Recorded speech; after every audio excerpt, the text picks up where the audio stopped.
오늘 하나님께서 주시는 은혜의 말씀은 누가복음 13장 6절로 9절 말씀입니다. 이에 비유로 말씀하시되 한 사람이 포도원에 무화과 나무를 심은 것이 있더니 와서 그 열매를 구하였으나 얻지 못한지라. 포도원 지기에게 이르되 내가 3년을 와서 이 무화과 나무에서 열매를 구하되 얻지 못하니 찍어버리라. 어찌 땅만 버리게 하겠느냐. 대답하여 이르되 주인이여 금년에도 그대로 두소서. 내가 두루 파고 거름을 줄이니 이후에 만일 열매가 열면 좋거니와 그렇지 않으면 찍어버리소서 하였다 하시니라. 아멘.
여러분, 우리가 마태, 마가, 누가, 요한 복음에 보면은 예수님께서 힘들고 어려울 때, 이해가 되지 아니할 때, 또한 좀 더 사람들이 가까이 접근해서 사람들이 하나님 말씀을 좀 더 깨닫게 하시고자 원하실 때 우리 주님이 꼭 사용하신 방법이 있습니다. 그게 무엇인 줄 아십니까? 비유라고 하는 거예요. 비유. 오늘 이 본문 말씀도 예수님께서 하나의 비유를 말씀하는 것입니다. 어느 한 사람이 포도원에 무화과 나무를 심어 놓았습니다. 그리고 해마다 가서 무화과 나무에서 열매가 맺었는가를 확인하고 열매를 찾은 거예요. 이러기를 무려 3년 동안 그리했다고 했습니다. 3년 동안이나 열매를 구하였지만은 열매를 얻지 못했습니다. 이에 주인은 포도원 지기에게 무화과 나무를 찍어 버릴 것을 명령합니다. 열매도 맺지 못하고 아무런 쓸모없는 저 무화과 나무는 다른 포도나무의 영양분을 빼앗아 먹고 다른 나무가 자라는데 오히려 걸림돌이고 방해가 될 것 같다. 무화과 나무에서는 무화과 열매가 맺어야 되는데 3년 동안 내가 열매를 찾았으나 열매를 얻지 못했으니 차라리 찍어버리라는 거예요. 잘라버리라는 겁니다. 왜냐하면 포도원 지기까지 두고 잘 관리해 왔잖아요. 무화과 나무에서 열매를 찾았지만 얻지 못했잖아요. 땅만 허비하고 다른 나무들의 성장을 방해할 뿐이기 때문에 이 나무는 아무런 쓸모가 없다는 것입니다. 주인의 이러한 처분은 당연한 결과라고 할 수 있습니다. 하지만 이때의 포도원 지기가 주인에게 이렇게 말합니다. 금년에도 그대로 두시면 어떻겠습니까? 이 말을 간단하게 금년에도 그대로 두소서라고 청원하며 심판을 보류했습니다.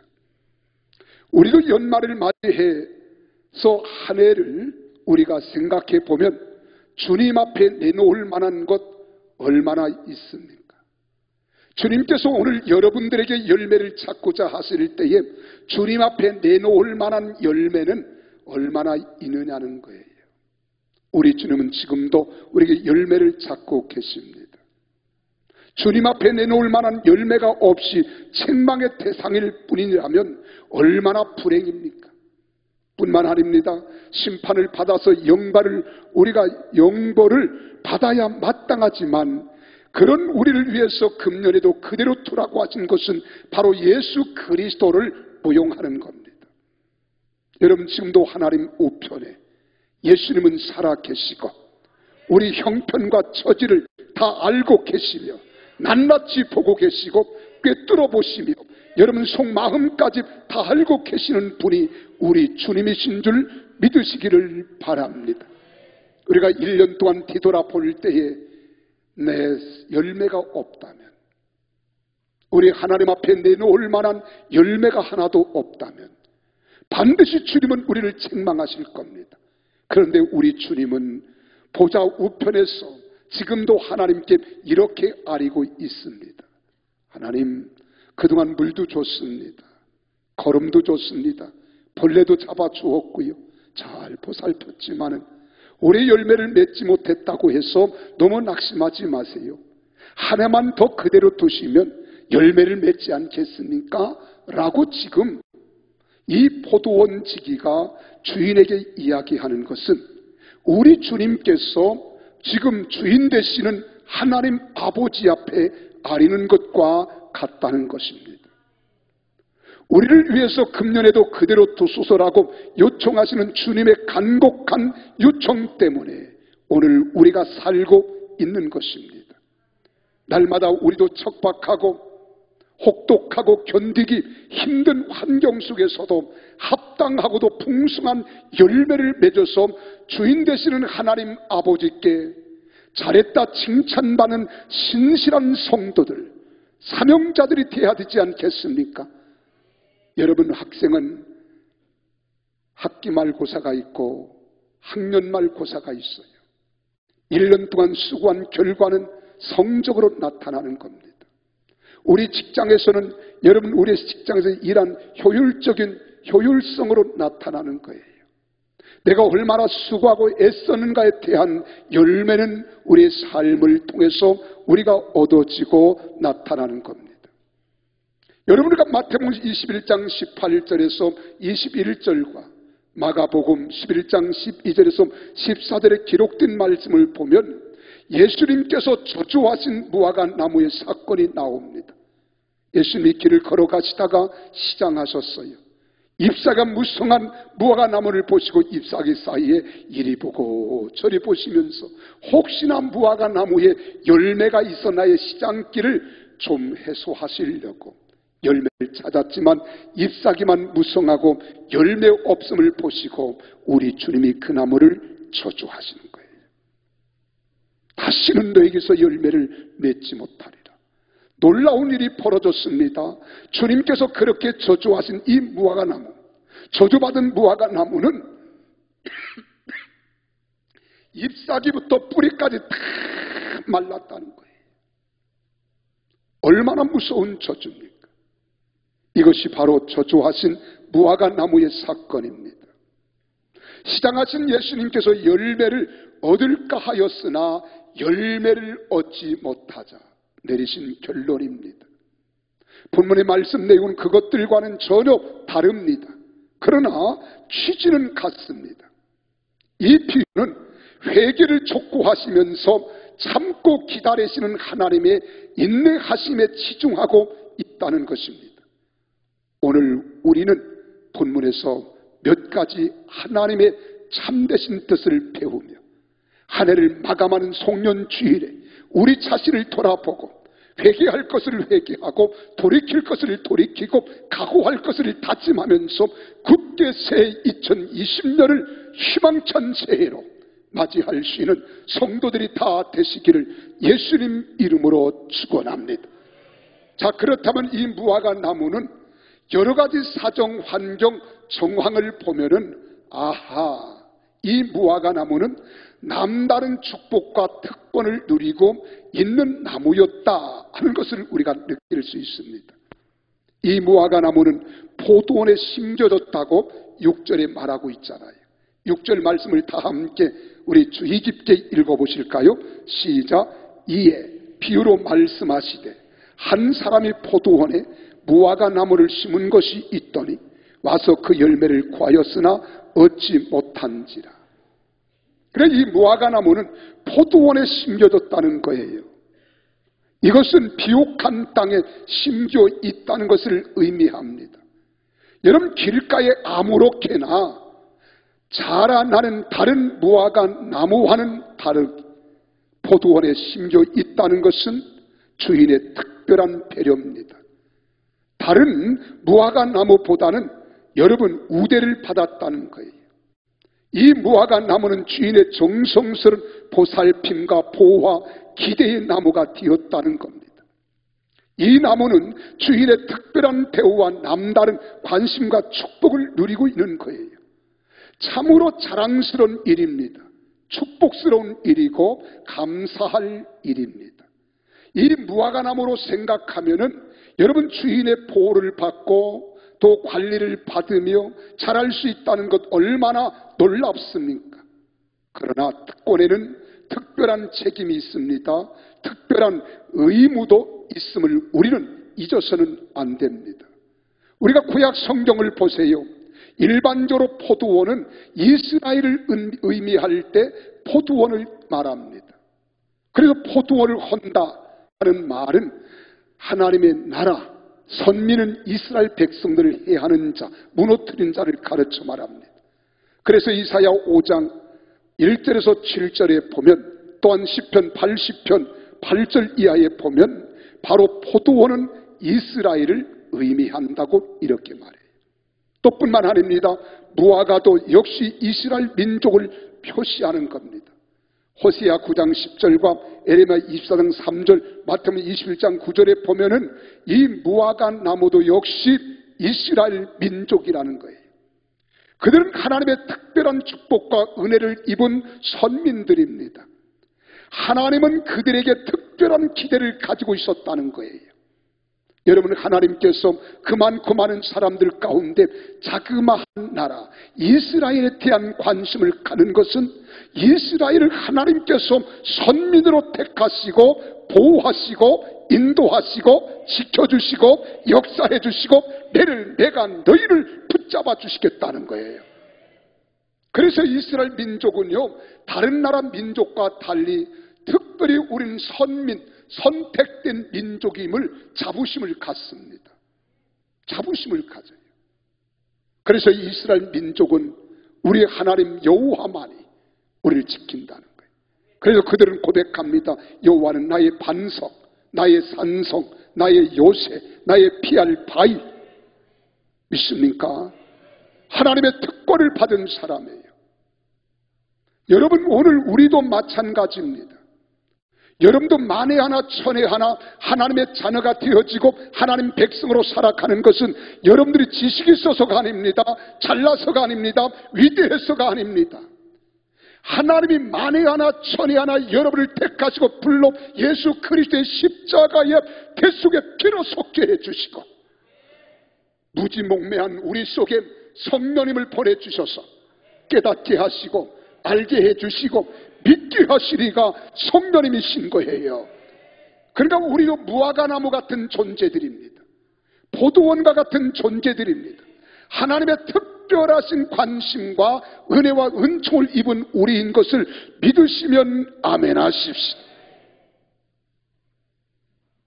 그래서 우리는 열매를 원하는 거예요.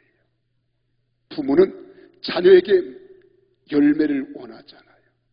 잘 되기를 바라잖아요. 좋은 회사에 들어가기를 원합니다. 공부를 잘하기를 원합니다. 성공하기를 원합니다. 인생의 대로가 열려지기를 원하는 게 부모이듯이 내가 너를 택했다는 거예요. 내가 너를 불렀다는 거예요. 내가 너를 구속했다는 거예요.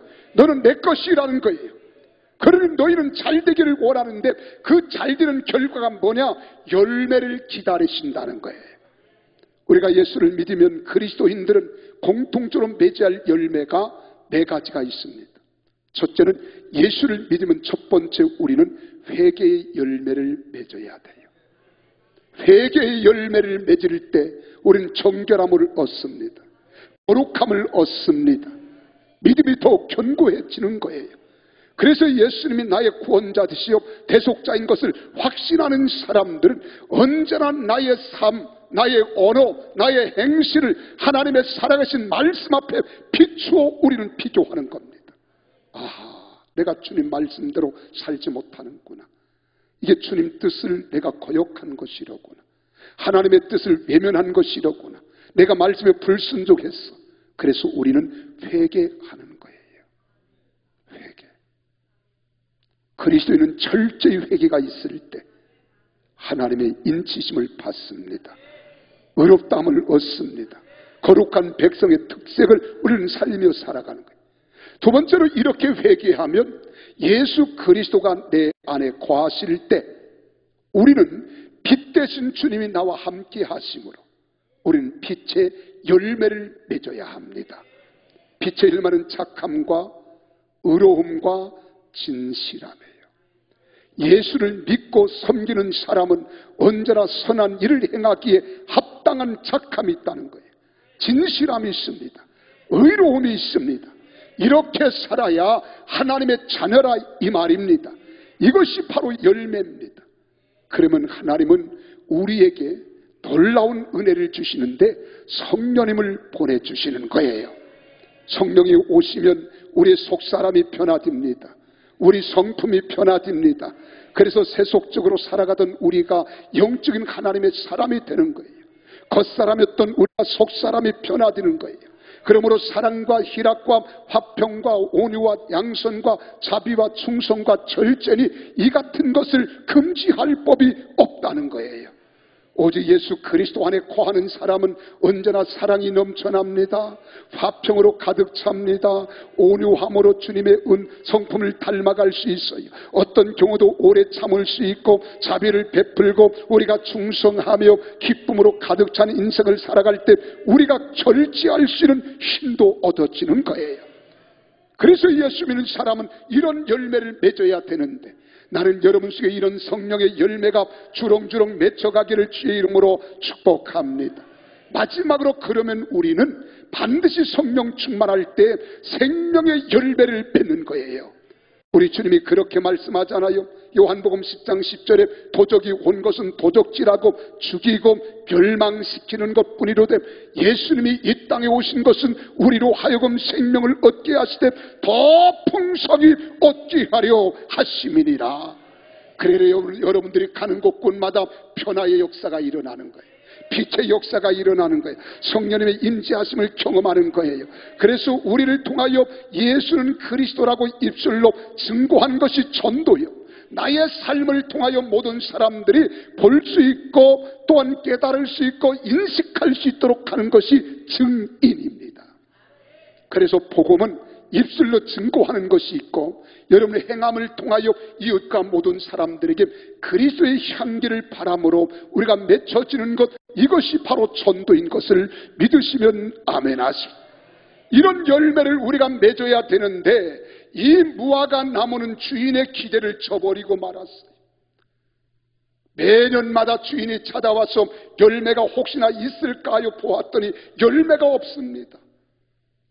지난해도 그리했습니다. 지난해도 그랬어요. 올해도 또 그랬습니다. 화가 난 모양입니다. 포도원지기에게 명령합니다. 찍어버려라. 이것이 오늘 본문이에요. 그래 6절을 같이 한번 읽어보실까요? 시작. 이에 비유로 말씀하시되 한 사람 포도원에 무화과 나무를 심은 것이 있더니 와서 그 열매를 구하였으나 얻지 못했다. 그랬더니 7절 화가 몹시 난 모양이에요. 7절 그와 시작. 포도원 제게 이르되 내가 3년을 와서 이 무화과 나무에서 열매를 구하되 얻지 못하니 찍어버리라. 어찌 땅만 버리겠냐 하겠느냐. 찍어버리라는 거예요. 주인이 무화과 나무에 대한 기대는 당연한 것 아닙니까? 주인은 열매를 구할 자격이 있는 분이시잖아요. 왜냐하면 그는 포도원의 주인이십니다. 그가 그 포도원에 무화과 나무를 심었기 때문에 나무를 심을 때에는 반드시 열매를 얻기 위해서 심지 않았겠어요? 그리고 물을 주고 거름을 주면서 벌레를 잡아주고 농약도 쳤을지도 모릅니다. 그러면서 여러분 정성껏 열매가 맺도록 정성을 다하여 가꾼 거예요. 그러니까 기대를 가지고 보살피며 가꾼 것 아니겠습니까? 그는 열매를 구할 자격이 있습니다. 이 주인은 남을 보내지 않고 자신이 직접 찾아왔다는 말은 기대감을 가지고 왔다는 거예요. 그런데 그가 열매에 대한 기대를 가지고 왔지만은 그는 열매를 얻지 못한 겁니다. 예수님께서도 이 세상에 오셨습니다. 예수님이 이 땅에 오신 목적은, 오신 이유는 여러 가지가 있습니다.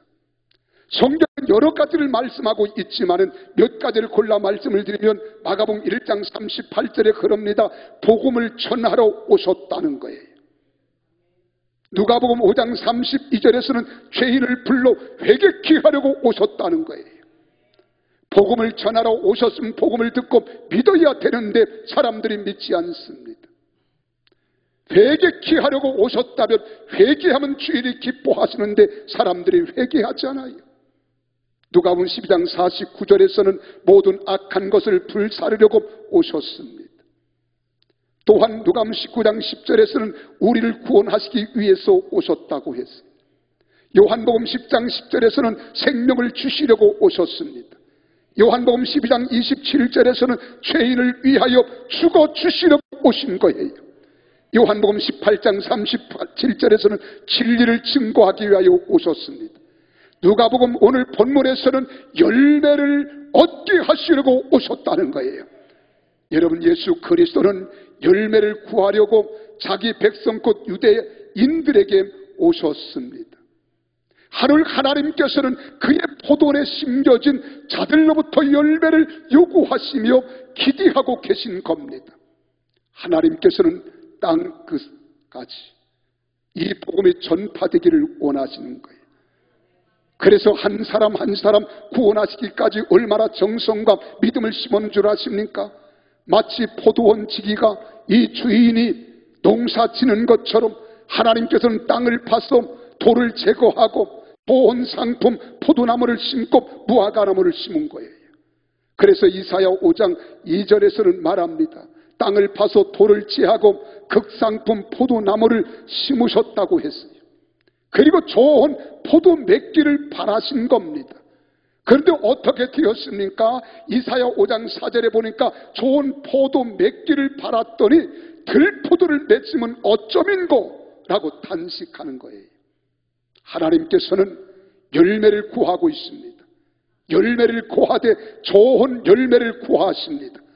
하나님은 좋은 열매뿐만 아니라 많은 열매를 바라고 계시는 거예요. 그는 복음을 즐기는 자들에게 눈을 떼지 않으십니다. 그들이 그 복음에 따라가는지 지켜보고 있다는 거예요. 하나님은 그들이 누리고 있는 은혜를 과연 즐길 자격이 있는가 지켜보고 있습니다. 그래서 하나님 앞에서는 주여 주여라고 울부짖는 무성한 이들만으로는 부족하다는 거예요. 보기에 좋고 멋있는 꽃만으로 모자랍니다. 열매가 있어야 합니다. 큰 열매가 있어야 합니다. 아름다운 열매가 맺어야 하되 많은 열매를 맺어야 될 줄로 믿으시기를 바랍니다. 그래서 마태복음 7장 16절에서 19절에 말씀하는 거예요. 그들의 열매로 그들을 알지니 가시나무에서 포도를 또는 엉겅퀴에서 무화과를 따겠느냐. 이와 같이 좋은 나무마다 아름다운 열매를 맺고 못된 나무가 나쁜 열매를 맺나니 좋은 나무가 나쁜 열매를 맺을 수 없고 못된 나무가 아름다운 열매를 맺을 수 없느니라. 아름다운 열매를 맺지 못하는 나무마다 찍혀 불에 던지느니라. 할렐루야, 주님의 말씀입니다. 그런데 무화과 나무에는 열매가 없습니다. 내가 3년 동안 와서 이 무화과 나무에서 열매를 구하였지만 얻지 못했다는 거예요. 주인의 기대는 산산조각이 났습니다. 실망할 마음도 합니다. 주인의 실망은 이만저만한 것이 아닙니다. 거기에는 열매가 하나도 없습니다. 주인은 화가 난 거예요. 화가 날 만도 하잖아요. 그 이유는 뻔한 거 하나입니다. 3년 동안 기다린 것이 헛수고 되었다는 거예요. 열매는 고사하고 땅만 허비하였다는 겁니다. 그래서 주인이 화가 난 거예요. 오늘 성도들은 마땅히 복음에 합당한 열매로서 주님께 영광을 돌림이 마땅한 겁니다. 그런데 우리에게는 너무나 열매가 없습니다. 해는 바뀌어도 달라진 것이 없습니다. 이제나 저제나 우리 주님은 고대하고 계시는 거예요. 네가 약하냐? 염려하지 마라. 내가 능력 주겠다. 네가 부족하냐? 염려하지 마라. 내가 채워주겠다. 네가 지혜가 없냐? 염려하지 마라. 내 지혜에 주님이 지혜를 주시겠다는 거예요. 그리고 나를 써주시겠다는 겁니다. 그런데 우리는 1년이 다가도 열매가 없습니다. 하나님의 일을 하는 것이 번거롭게 생각이 됩니다. 귀찮게 생각이 됩니다. 너무 힘들어서 어찌할 바를 모르는 거예요. 우리 주님이 그렇게 말합니다. 누구든지 나를 따라오려거든 자기 십자가를 지고 나를 쫓아라. 여러분, 십자가가 무엇입니까? 십자가를 져야 구원이 있는 거예요. 십자가를 져야 영생이 있는 겁니다. 십자가를 져야 상급이 있는 거예요. 십자가를 져야 하나님의 은혜가 임하는 것임을 믿으시기를 바랍니다. 그런데 우리는 십자가를 외면하잖아요. 십자가를 우리는 지긋지긋하다고 그러잖아요. 이를 갈아요. 나는 다시는 안 해. 뭐가 그렇게 이가 갈립니까? 목자하는 것이 힘들지요. 찬양대 하는 게 힘들지요. 우리 국장의 사명을 감당하는 게 힘들지요. 안내 서는 것도 힘들고 교사하는 것도 힘들고 세상에 힘들지 않은 것이 어디 있겠어요. 다 힘든 거예요. 힘이 들 때 우리는 에너지가 소모돼요. 에너지가 소모될 때 땀을 흘리는 거예요. 땀을 흘릴 때 땀의 결정체가 있습니다. 그게 열매예요. 1년이 다 가도 열매가 없다면 우리는 낙심하고 좌절하고 절망하기 때문에 포기하는 거예요. 그런데 우리 주님이 십자가 우편에 달리는 강도를 구원하듯이 지금도 하나님 보좌 우편에서 우리 연약함을 친히 담당하시고 여러분과 나를 위하여 충고하고 있음을 믿으시면 아멘 하십시다. 금년에도 그대로 두소서. 금년에도 그대로 두소서. 아버지, 내가 영을 보내겠습니다. 성령을 보내서 저들의 마음을 뜨겁게 해주겠습니다. 저들의 가슴을 불타오르게 하겠습니다. 저들의 열심을 다시 불일 듯 일어나게 해주겠습니다. 저들의 마음을 내가 움직여 주겠습니다. 아버지, 올해도 그냥 두소서. 여기 포도원 지기가 주인에게 말하는 것처럼 우리 주님이 하나님 아버지에게 말씀하시는 거예요. 사랑하는 성도 여러분, 우리에게는 너무 열매가 없다고 낙심하지 마세요. 아버지도 힘들어하십니다. 해는 바뀌어도 달라진 것이 없습니까? 언제까지 이대로 살아야 합니까? 오늘 주님이 7절에 내가 3년을 와서 이 무화과 나무의 열매를 구하되 얻지 못하네 찍어버리리라. 마태복음 3장 10절에서는 이미 도끼가 나무 뿌리에 놓였으니 좋은 열매를 맺지 아니하는 나무마다 찍혀 불에 던지리라. 여러분, 이 무서운 심판인데 무슨 열매를 주님 앞에 내놓겠습니까? 8절을 다시 읽어보세요. 시작. 대답하여 이르되 주인이여 금년에도 그대로 두소서. 내가 두릅하고 거름을 줄이니. 여기 금년에도 그대로 두소서라고 하는 말은 아직도 기회는 있다는 말이에요. 우리에게 기회를 주시겠다는 겁니다. 한 해가 다 갔다고 염려하지 마세요. 걱정하지 마세요. 하나님은 우리에게 또 다시 2020년 기회를 주실 줄로 믿으시기를 바랍니다. 그래서 8절 9절에 말합니다. 금년에도 그대로 두소서. 내가 두릅하고 거름을 줄이니 이후에 만일 열매를 열면 좋거니와 그렇지 않는다면 찍어 버리소서 하시니라. 물은 무화과 나무가 열매를 못 맺었으나 아직도 제2의 기회를 주시겠다는 거예요. 하나님은 회개의 은혜를 잊지 못한 자들에게도 회개할 여유를 주시겠다는 거예요. 하나님은 우리를 버리지 않으시겠다는 겁니다. 항상 좋은 기회를 주시겠다는 거예요. 그러므로 염려하지 마십시오.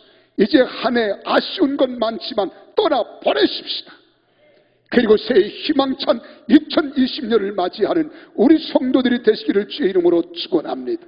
사람들이 하나님의 뜻을 불순종함으로 하나님을 버립니다. 사람들은 거듭되는 좋은 기회를 거절해 버립니다. 하나님의 호수와 주의 종들의 권면을 거듭거듭 우리는 외면하고 불순종합니다. 참으로 슬픈 일들입니다. 하나님은 오래 참으시는 분이시지만 열매 맺지 못하는 신앙에 대해서는 그렇게 무한정으로 참고 계신 분은 아니라는 사실을 염두하십시오. 그의 참으심은 언제나 끝이 올 줄 알아야 합니다. 그 끝이 언제입니까? 우리는 그 끝을 볼 줄 알아야 합니다. 오늘 사랑하는 여러분, 그 하나님의 인내를 악용하는 자, 영원히 끝나지 않는 진노의 형벌이 임할 거예요. 그러므로 우리는 열매를 맺지 못하는 나무는 마침내 찍혀서 불에 던져을 당할 것이나 유예 기간은 길지 않습니다. 이것이 열매 없는 무화과 나무의 운명입니다. 그러므로 나를 돌아보세요. 나는 어떤 열매를 맺고 있는가? 나의 입술은 얼마나 변화되고 나의 성품은 어떻게 변화되어 가며 나의 행실은 얼마나 지금 바뀌어져 가고 있는가? 내가 예수를 영접하고 하나님의 자녀가 되었음에도 내 입술은 여전히 타락한 입술, 범죄하는 입술로 내가 폭언을 하고 폭력을 행하면서 살아가고 있지는 않은가? 내 마음에 그리스도가 계시다고 우리는 일컬어 말하면서도 내 마음속에 계신 예수님의 마음을 담기보다는 예수님과 상관이 없는 세상적 악한 마음을 품고 살아가지는 않는가? 예수 믿으면 반드시 우리는 변화되어야 합니다. 어제는 보다는 오늘이 나아져야 돼. 오늘보다는 내일이 나아져야 돼. 금년보다는 명년이 나아져야 합니다. 행동도 품성도 인생도 여러분 삶도 다 바뀌어져야 될 줄로 믿으시기를 바랍니다. 이것이 바로 열매입니다. 우리는 열매가 없으면 찌키울 수밖에 없습니다. 그래서 우리는 우리가 받은 축복을 기억합시다. 우리가 받은 은혜, 우리가 누린 특권을 감사하십시다. 우리는 이 축복을 누리면서 주님의 기대를 저버린 것이 없나 반성해 보자는 거예요. 열매가 없으면 안타까워합시다. 마지막 기회에 각성하자는 거예요. 열매가 없으면 찌키울 수밖에 없음을 잊지 마시고 마음에 각인하십시오. 우리는 꼭 필요한 일꾼들이 되어야 합니다. 쓸모없는 것은 지켜집니다. 그러므로 남은 기회를 선용하여 열매 없는 자가 되지 말고 열매를 맺되 풍성히 맺어 주인 되신 하나님을 기쁘시게 해드리는 하나님의 자녀로 성령의 사람들이 다 되시기를 주님의 이름으로 축원합니다. 그래서 예수님 모신 내 심령이 변화되고 여러분 가정이 변화되고 우리 직장이 변화되고 우리 학교가 변화되고 우리 교회가 변화되어 세상의 빛과 소금의 역할을 감당하는 성도들이 다 되시기를 주님의 이름으로 축원합니다. 기도하겠습니다.